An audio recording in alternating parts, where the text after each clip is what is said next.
Hello students, welcome to my YouTube channel Doon Pathshala classes. मेरा नाम आशीष कुमार है और आज हम एक बहुत ही ज़्यादा इंपॉर्टेंट टॉपिक या बहुत बेसिक चीज़ है जो हमें पता होनी चाहिए, जो कि नहीं पता होती बहुत से बच्चों को, तो वो देखने जा रहे हैं, विच इज़ एब्सोल्यूट ज़ीरो। बहुत बार सुना भी होगा, आप लोगों ने देखा भी होगा कि क्या है एब्सोल्यूट ज़ीरो। हमारा एक ऐसा मिनिमम पॉसिबल टेम्परेचर जो हम एक्वायर कर सकते हैं या ऑलमोस्ट एक्वायर कर सकते हैं, जो एक वैसे देखो हाइपोथेटिकल होती है चीज़। हाइपोथेटिकल मतलब जस्ट प्रूवन नहीं है, ऐसा हमने माना है कि ऐसा अगर करेंगे तो एब्सोल्यूट जीरो हमारा एक टेम्परेचर आएगा जहाँ पे there will be no motion.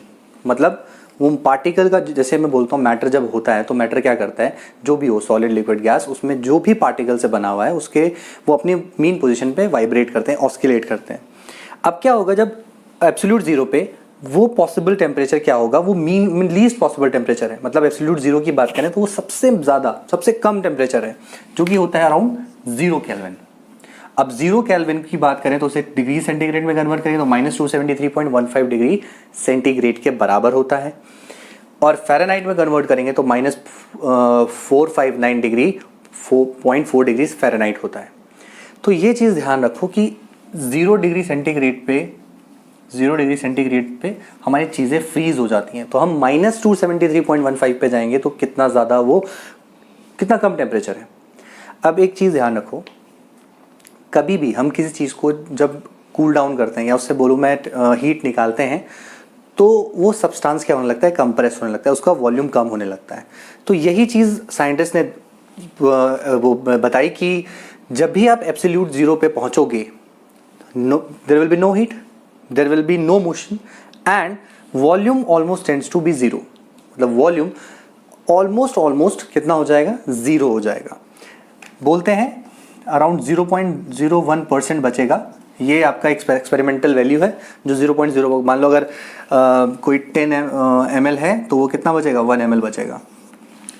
तो ये तो साइंटिफिकली मतलब जो उन्होंने ऑब्जर्व किया है या जो भी उनकी कैलकुलेशन रही होगी उसके हिसाब से उन्होंने बताया। अब मेरे ख्याल से रिलेशन अगर आपको पता है, नहीं पता तो मैं बता देता हूँ कि इनके बीच में रिलेशन कैसे होता है। जैसे केल्विन को डिग्रीज में कन्वर्ट करना है या डिग्रीज को फ़ारेनहाइट में करना है तो 0 डिग्री सेंटीग्रेड आपका होता है 273 केल्विन के बराबर, और 1 डिग्री सेंटीग्रेड अगर होता है, 1 फ़ारेनहाइट होता है हमारा 9/5C + 32। ये ध्यान रखना, ठीक है। ये टेम्परेचर कन्वर्जन के लिए यूज़ किया जाता है। तो मेरे ख्याल से क्लियर हो गया होगा absolute zero. Absolute zero is the minimum temperature at which volume ceases to be zero, there will be no motion, there will be no heat. और इस चीज़ को बोला जाता है, जब there will be no motion तो उसको बोलते हैं सुपर कूल्ड। मतलब वो सब्सटेंस ठंडा हो गया है, उसका ना वॉल्यूम है, ना उसमें कोई हीट है, ना कोई मोशन है। तो एब्सोल्यूट जीरो पे ये 3-4 बातें आपको ध्यान रखनी है। इसी के साथ हम लोग जान लेंगे अब STP और NTP क्या है। STP NTP दोनों के दोनों न्यूमेरिकल्स के लिए इंपॉर्टेंट है। अब देखो STP क्या है हमारा, STP हमारा इंपॉर्टेंट है for numericals and for mole concept. अब मोल कॉन्सेप्ट के बारे में भी थोड़ी जानकारी मैं बाद में दूंगा, पूरी वीडियो बना देंगे उसके लिए ऊपर। फिलहाल अभी ध्यान रखो, मोल कॉन्सेप्ट हमारा एक ऐसी यूनिट होती है जो हमारे माइक्रोस्कोपिक पार्टिकल्स को रिप्रेजेंट करने के लिए यूज़ किया जाता है। तो मोल हमारा अब इतना जानो। अब STP क्या होता है, STP आपका एक ऐसे स्टैंडर्ड टेम्परेचर प्रेशर की वैल्यू है जहाँ पे हमने एक टेम्परेचर को कांस्टेंट रखा, प्रेशर कांस्टेंट रख के उस पर सारी कैलकुलेशन करते हैं। कोई भी कंपाउंड है, कोई भी एलिमेंट है, किसी की स्टडी करते हैं तो हम STP पे एक स्टैंडर्ड कंडीशन मानते हैं। स्टैंडर्ड कंडीशन मतलब कि हर जगह पे कैलकुलेशन हम इसी तरीके से करेंगे। तो STP की बात करें तो स्टैंडर्ड टेम्परेचर प्रेशर पे वैल्यू इतनी रहती है। अगर एग्जाम्पल की बात करूँ, मैं बोलूँ 1 मोल ऑफ वाटर है और इसमें वॉल्यूम कितना होगा, कोई मेरे से पूछेगा या आपसे किसी ने पूछा कि 1 मोल ऑफ H2O में कितना वॉल्यूम है, तो आप सीधे बोलेंगे उसमें 22.4 लीटर ऑफ वाटर होता है। तो ये प्रूवन है, ये एक्सपेरिमेंटल है, तो इसमें कोई कन्फ्यूजन वाली बात नहीं है, ठीक है। तो STP पे ध्यान रखेंगे। नेक्स्ट है हमारा NTP। NTP normal temperature pressure. Temperature यहाँ पे होता है 293 केल्विन 20 डिग्री सेंटीग्रेड, और प्रेशर होता है 1 ATM, 1 एटमॉस्फेरिक प्रेशर। यहाँ पे बार था, वहाँ पे एटमॉस्फेरिक प्रेशर है। तो ये आपका न्यूमेरिकल में सीधा लिखा होगा, अ पर्टिकुलर गैस इज़, मतलब उसमें इतना आपका कोई भी वॉल्यूम है और उसका आप कैलकुलेशन करो तो आपको एनटीपी बोला कि एनटीपी पे है, तो एनटीपी पे आपको दो चीज़ें आपको ध्यान होनी चाहिए, टेम्परेचर 20 डिग्री 293 केल्विन होना चाहिए, प्रेशर 1 atm होता है। लास्ट चीज़ हम लोग देख लेते हैं प्रेशर की जो यूनिट्स होती हैं उनका, जैसे मैं बोलूँ बार और एटीएम में क्या रिलेशन है।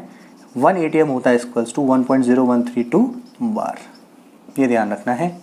और भी यूनिट्स हैं, पास्कल है, 1 बार इक्वल्स टू 10 की पावर 1 बार इक्वल्स टू 10 की power 5 pascal. 1 atm is equals to 760 mm of Hg। तो अभी फ़िलहाल इतनी याद रखनी है, वैसे और भी है, टॉर भी होती है और न्यूटन पर मीटर पास्कल ही होती है, तो इतना ही देखेंगे।